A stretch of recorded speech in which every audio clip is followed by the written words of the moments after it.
Hello everybody, this is DJ Miker Short Round here, or just DJ Mikers, and I am unboxing a new item I'm adding to my arsenal. There you go, that's a cool word.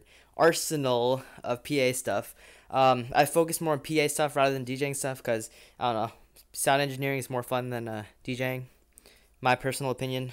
Anyways, instead of swinging this knife around, let's cut up this box. Alright, so this is just the shipment box. Nothing more, nothing less. So, nothing fancy about it yet. I mean, if they find a way to make the shipment box fancy, damn. That's just epic. That's going to be my new invention. A fancy shipment box. And here we go. So, the item is Presonus StudioLive 16.4.2. This mixer online is around, I want to say, I got it for $1,700 or so. There's quite a little bit of weight to it, but it's a good digital mixer. It's fully digital. The only drawback is the only digital mixer without motorized sliders, but that's how it fits in the price range of $1,700. All right.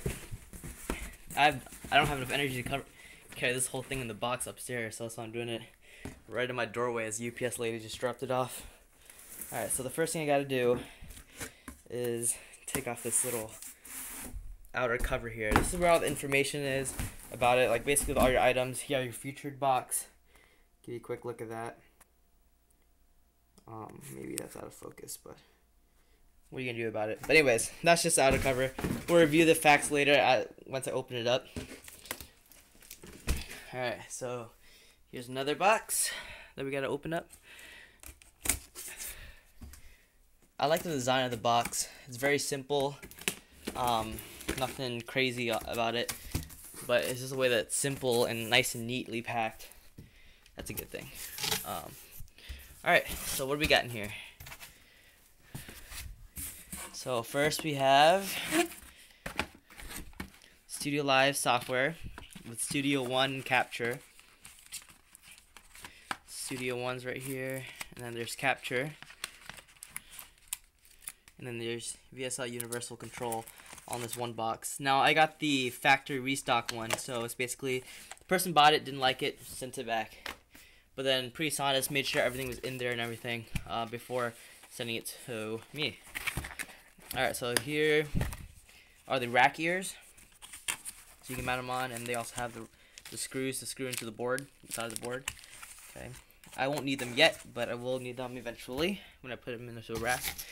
Now, this is where the mess begins. Two foam, not rubber. People say rubber, but then they're actually foam feet strips on the bottom of the board. So when you put it on some surface, you got the user's manual, and then you got the owner's manual. What's the difference? Oh, Capture and the actual StudioLive manual. Got it. Okay, that's good to know. I should have read that first. Okay, here's the bag for that. Then we have a sign up to stay current. I guess this is the registration and updates card. Just information about it. Here we go. Let's look in here. Sides of this. Okay, so I got the 400 to 400 FireWire cable. Anything else? Oh, and I have the power cable, IEC to Edison plug.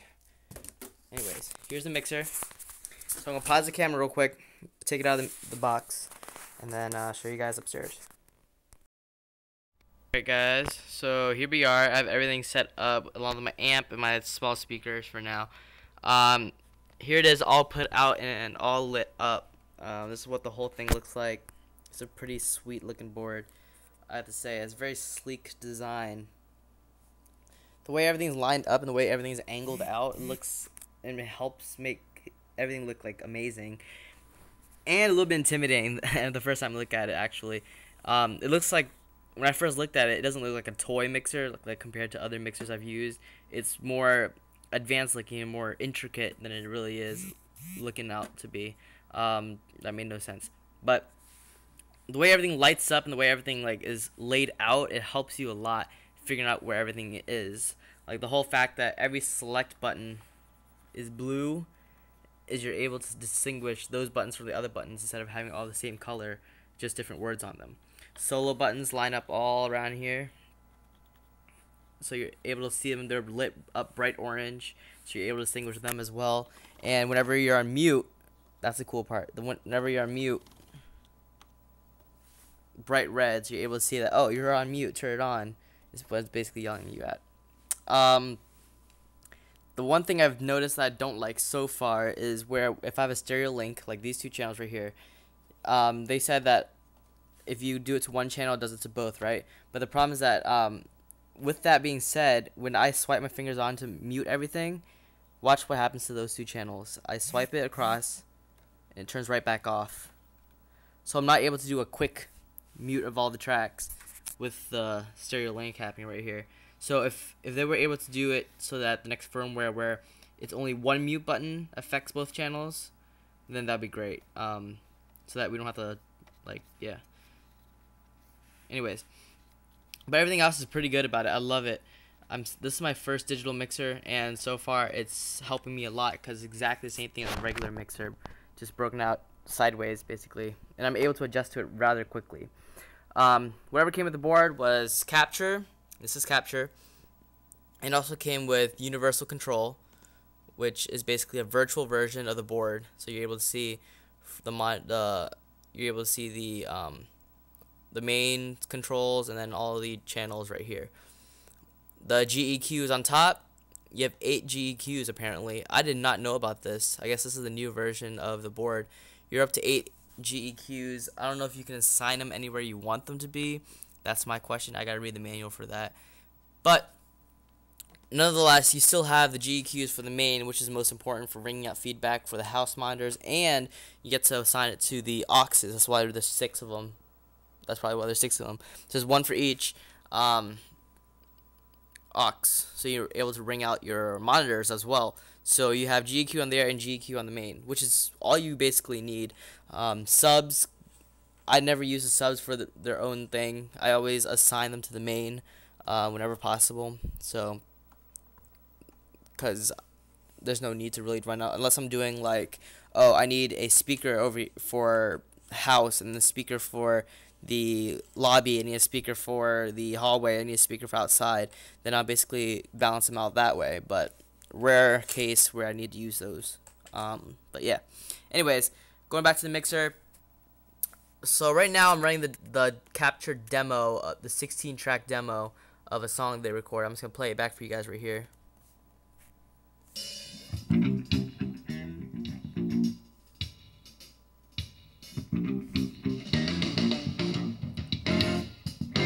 If you're in a drug cartel, you wanna be the king of all the dope.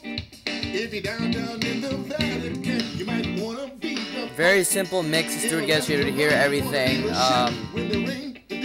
But with that being said, let's kill everything and start with a kick.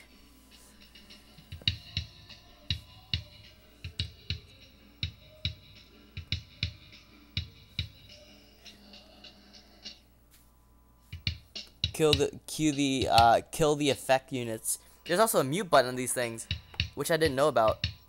That's pretty cool. Right, so let's solo track 1, and then I'm gonna load by hitting the button load.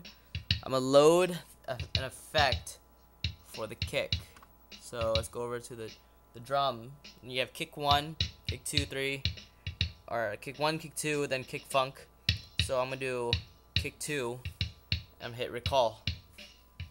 It loaded it up.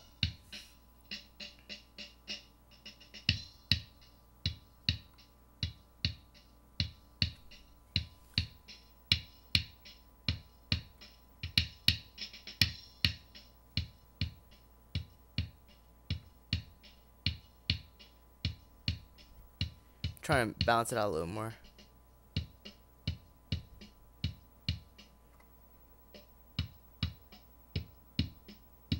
That sounds nasty.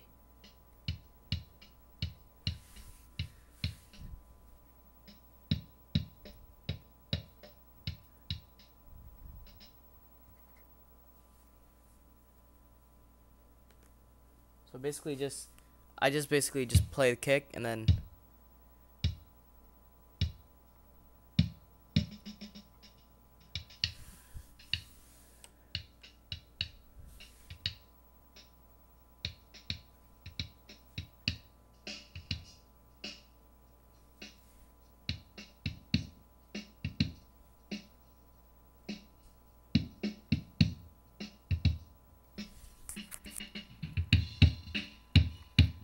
do something like that.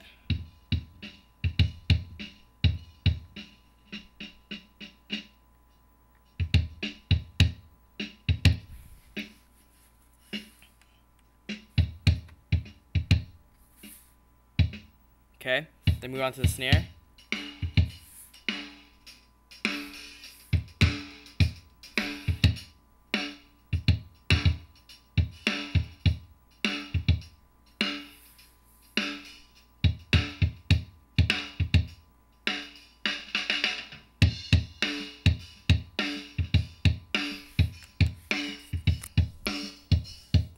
Sounds pretty good to me.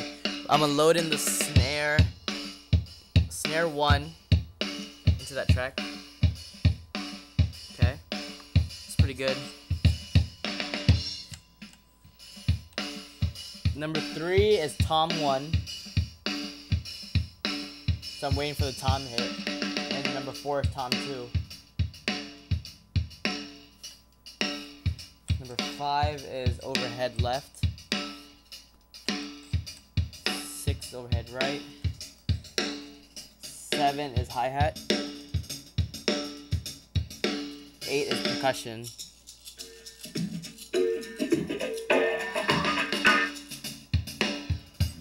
9 is a bass guitar, so I'm gonna select that and make sure I load it in a bass scene. And then 10 is a lead guitar.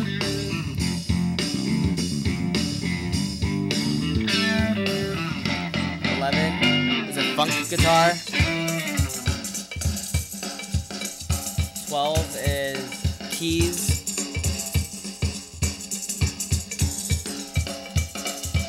13 is organ.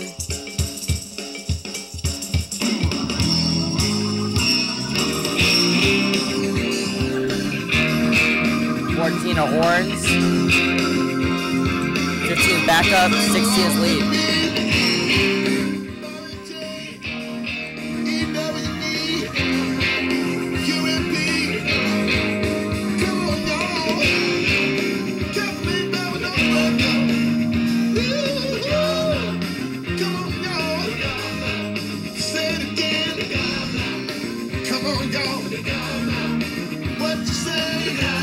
There we go. I'm gonna throw in the effect units. You might want to be one of all those things, and I'm sure they're gonna love you. But if you're in Baton Rouge, just nothing. Sounds pretty good for a quick mix. But it basically goes over everything that the board uses. I went through all the effect units. I basically only did was load scenes, but it ended up working really well just by loading the scenes in. So they did a really good job of making that happen, putting those things in. What is this? That's sweet. I don't know what the heck that is. If you guys, I'll read the manual later. But they made a really good deal with simplifying and speeding up the sound check process just by putting in those presets for each sound. You're able to just take it from there and tweak a little bit to match up to your ear and how it sounds in your area with your setup. So I'm glad Presonus did that. That's a quick overview of this mixer. I'll do more videos coming up with this mixer when I have more gigs happening. Alright, so thanks guys for tuning in, and see you guys next time.